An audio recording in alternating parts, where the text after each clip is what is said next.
بسم الله الرحمن الرحيم. اللهم صل على محمد وآل محمد. اللهم إني أدعوك كما أمرتني فاستجب لي كما وعدتني، إنك لا تخلف الميعاد. اللهم إني أسألك برحمتك التي وسعت كل شيء،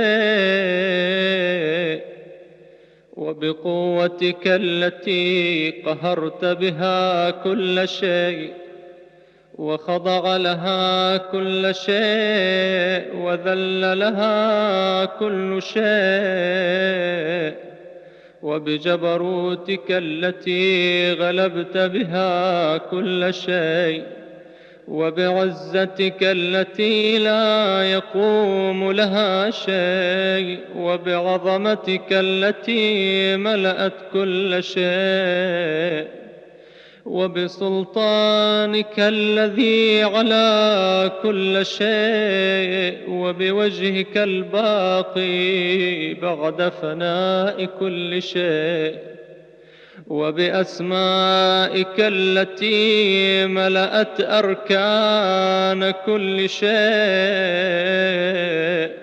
وبعلمك الذي أحاط بكل شيء، وبنور وجهك الذي أضاء له كل شيء.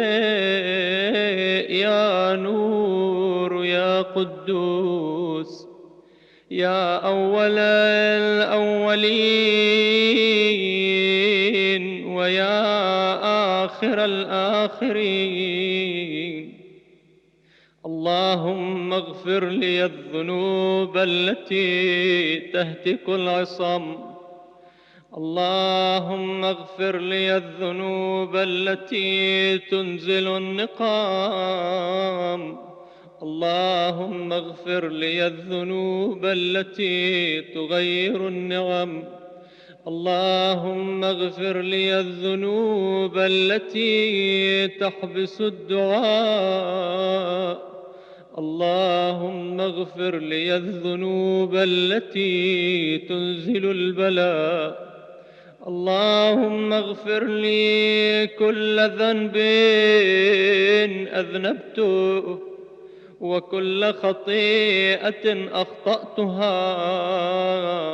اللهم إني أتقرب إليك بذكرك، وأستشفع بك إلى نفسك، وأسألك بجودك وكرمك أن تدنيني من قربك، وأن توزعني شكرك، وأن تلهمني ذكرك.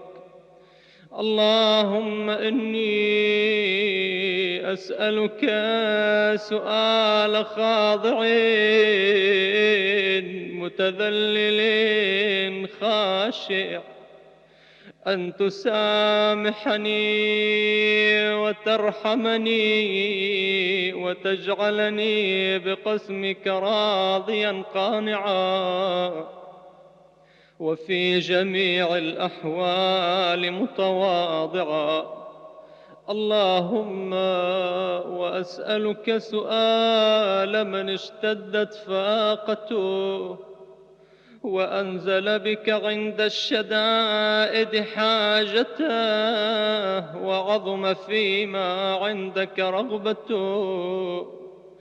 اللهم عظم سلطانك، وعلى مكانك، وخفي مكرك، وظهر أمرك، وغلب قهرك، وجرت قدرتك، ولا يمكن الفرار من حكومتك.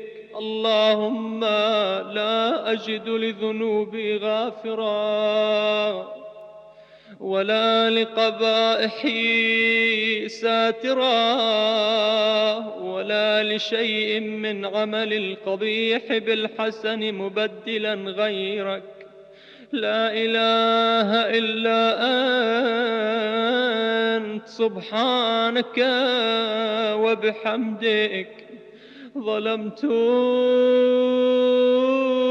نفسي وتجرأت بجهلي، وسكنت إلى قديم ذكرك لي ومنك علي. اللهم مولاي، كم من قبيح سترت، وكم من فادح من البلاء أقلته، وكم من عثار وقيته، وكم من مكروه دفعته، وكم من ثناء جميل لست أهلا له نشرته. اللهم عظم بلائي وأفرط بي سوء حالي، وقصرت بي أعمالي، وقعدت بي أغلالي، وحبسني عن نفعي بعد آمالي، وخدعتني الدنيا بغرورها، ونفسي بخيانتها. ومطالي يا سيدي، فأسألك بعزتك ألا يحجب عنك دعائي سوء عملي وفعالي، ولا تفضحني بخفي ما اطلعت عليه من سري، ولا تعاجلني بالعقوبة على ما عملته في خلواتي من سوء فعلي وإساءتي، ودوام تفريطي وجهالتي، وكثرة شهواتي وغفلتي. وكن اللهم بعزتك لي في الأحوال كلها رؤوفا، وعلي في جميع الأمور عطوفا. إلهي وربي، من لي غيرك؟ أسأله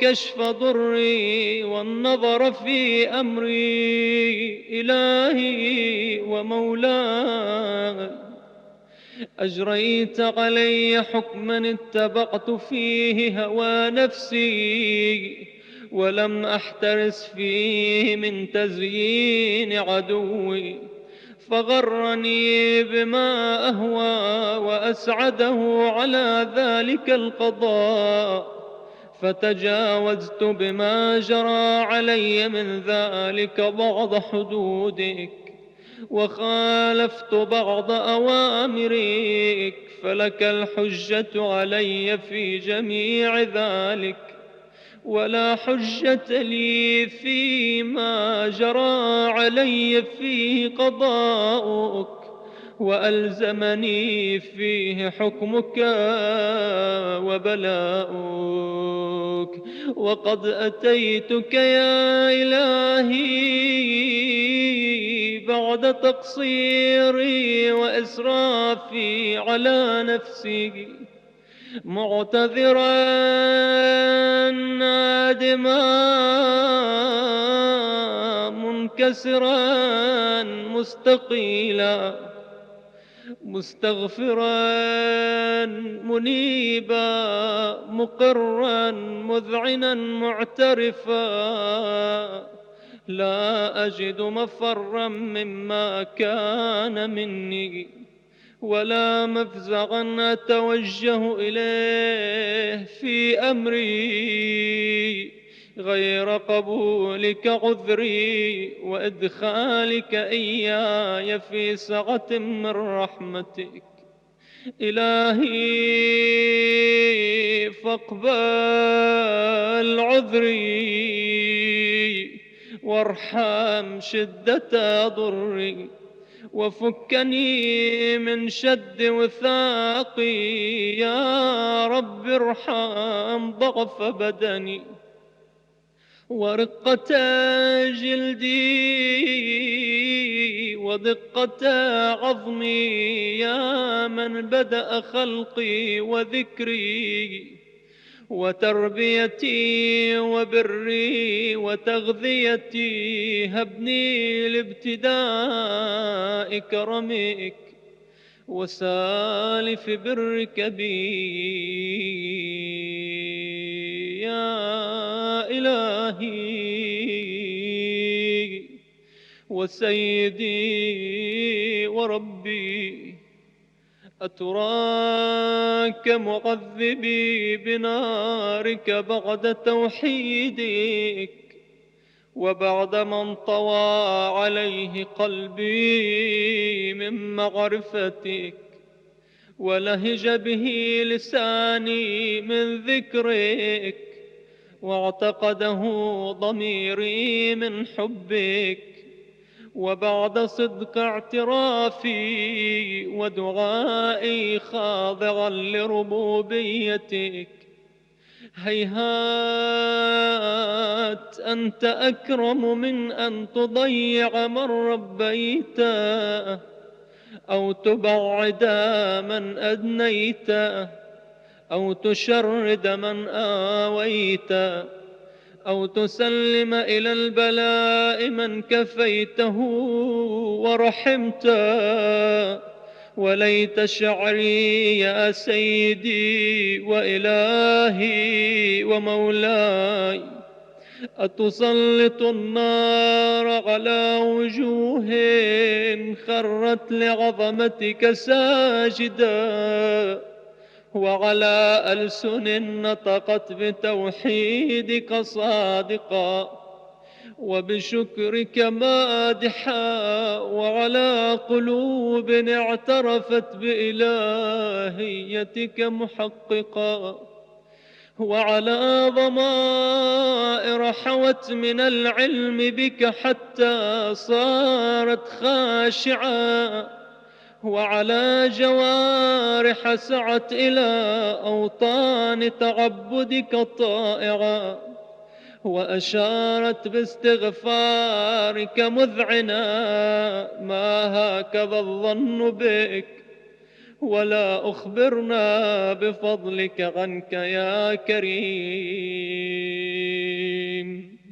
يا ربي وأنت تعلم ضعفي عن قليل من بلاء الدنيا وعقوباتها وما يجري فيها من المكاره على أهلها، على أن ذلك بلاء ومكروه قليل مكثوه يسير بقاؤه قصير مدته.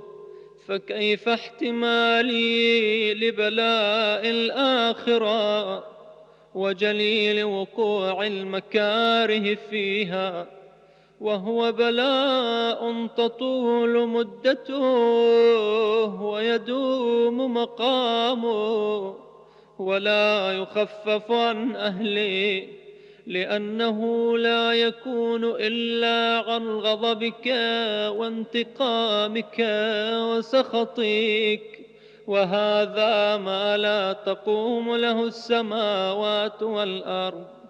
يا سيدي فكيف بي وأنا عبدك الضعيف الذليل الحقير المسكين المستكين.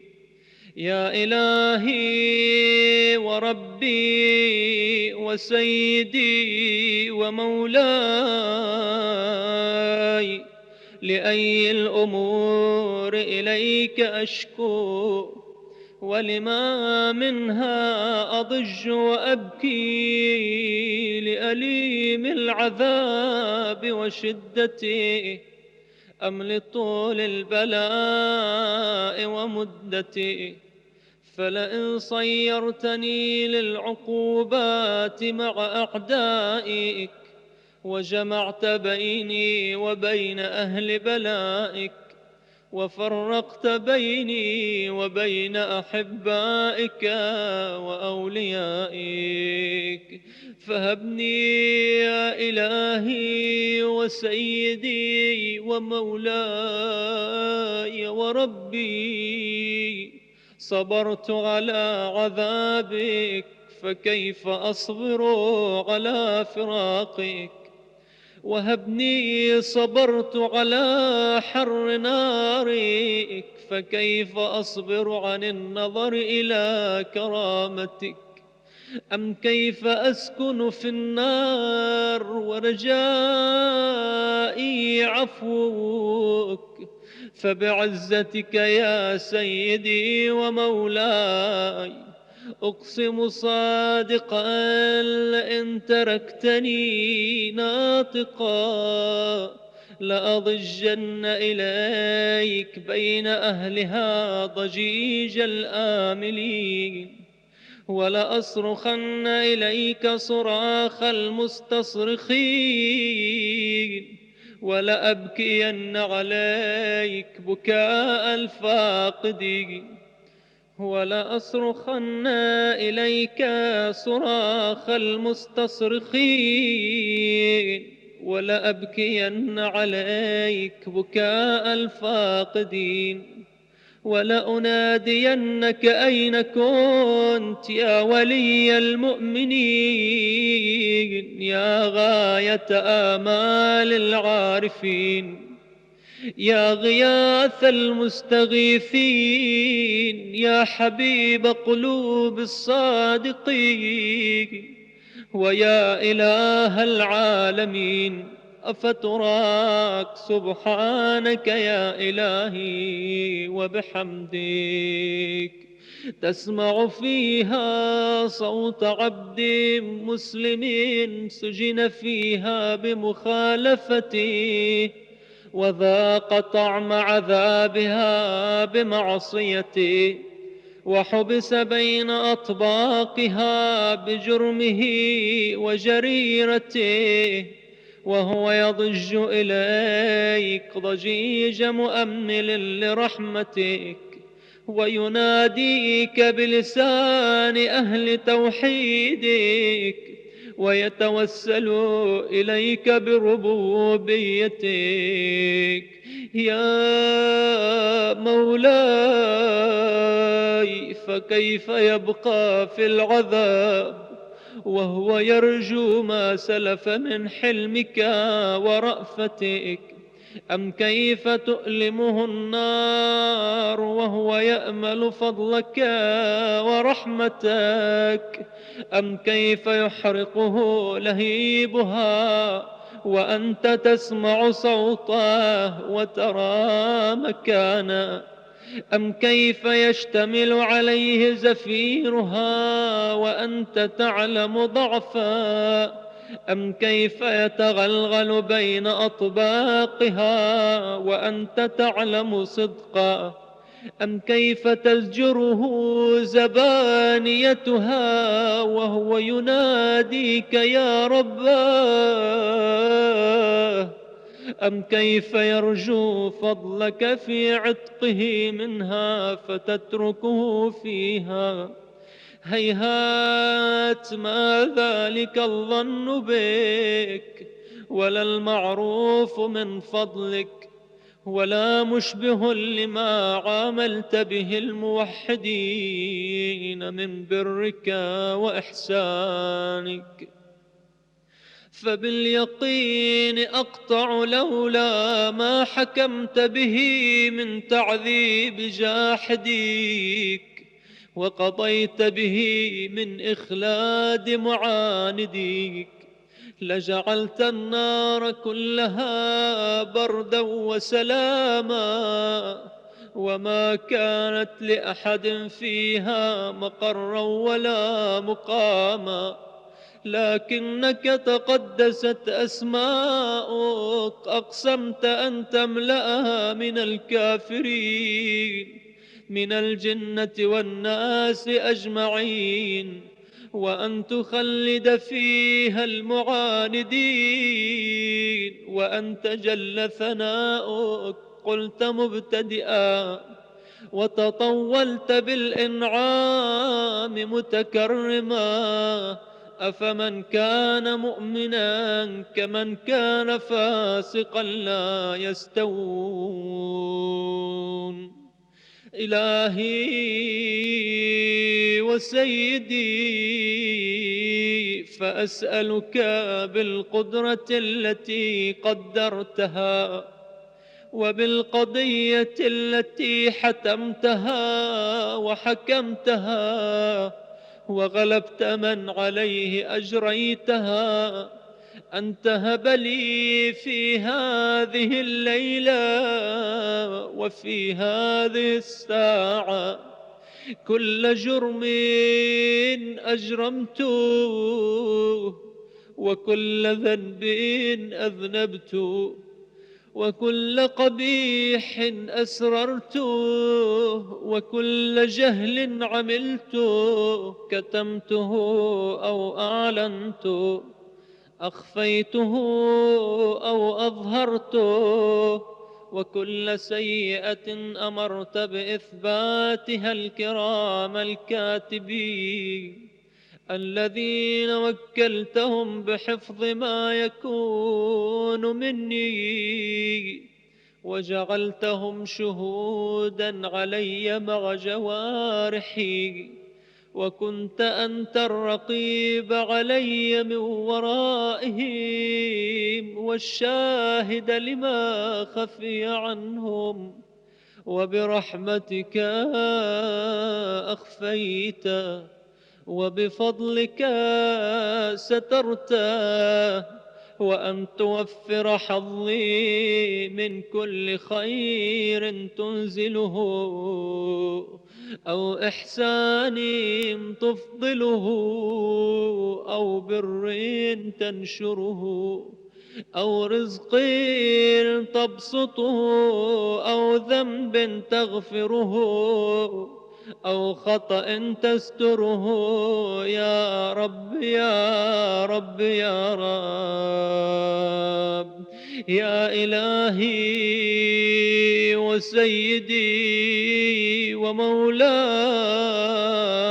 ومالك رقي، يا من بيده ناصيتي، يا عليما بضري ومسكنتي، يا خبيرا بفقري وفاقتي، يا ربي يا ربي يا رب، أسألك بحقك وقدسك وأعظم صفاتك وأسمائك أن تجعل أوقاتي في الليل والنهار بذكرك معمورا وبخدمتك موصولا، وأعمالي عندك مقبولا، حتى تكون أعمالي وأورادي كلها وردا واحدا،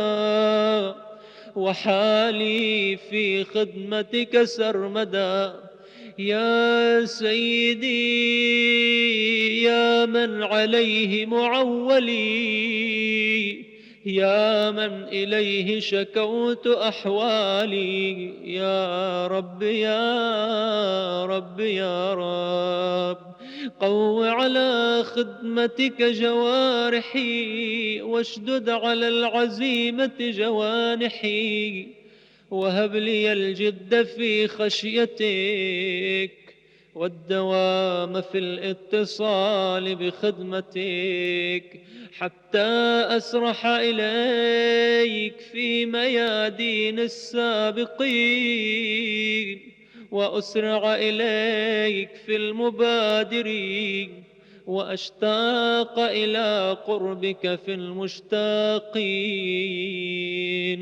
وأدنو منك دنو المخلصين، وأخافك مخافة الموقنين، وأجتمع في جوارك مع المؤمنين. اللهم ومن أرادني بسوء فأرد، ومن كادني فكيد، واجعلني من أحسن عبادك نصيبا عندك، وأقربهم منزلة منك، وأخصهم زلفة لديك، فإنه لا ينال ذلك إلا بفضلك. وجد لي بجودك، واعطف علي بمجدك، واحفظني برحمتك، واجعل لساني بذكرك لهجا، وقلبي بحبك متيما، ومن علي بحسن إجابتك، وأقلني عثرتي، واغفر لي زلتي، فإنك قضيت على عبادك بعبادتك، وأمرتهم بدعائك، وضمنت لهم الإجابة. فإليك يا ربي نصبت وجهي، وإليك يا ربي مددت يدي، فبعزتك يا سيد استجب لي دعائي، وبلغني مناي، ولا تقطع من فضلك رجائي، واكفني شر الجن والإنس من أعدائي، يا سريع الرضا اغفر لمن لا يملك إلا الدعاء، فإنك فعال لما تشاء، يا من اسمه دواء وذكره شفاء وطاعته غنى. ارحم من رأس ماله الرجاء وسلاحه البكاء، يا سابغ النعم، يا دافع النقام، يا نور المستوحشين في الظلام، يا عالما لا يعلم، صل على محمد وآل محمد، وافعل بي ما أنت أهله، ولا تفعل بي ما أنا أهله. وصلى الله على رسوله والأئمة الميامين من آله، وسلم تسليما كثيرا.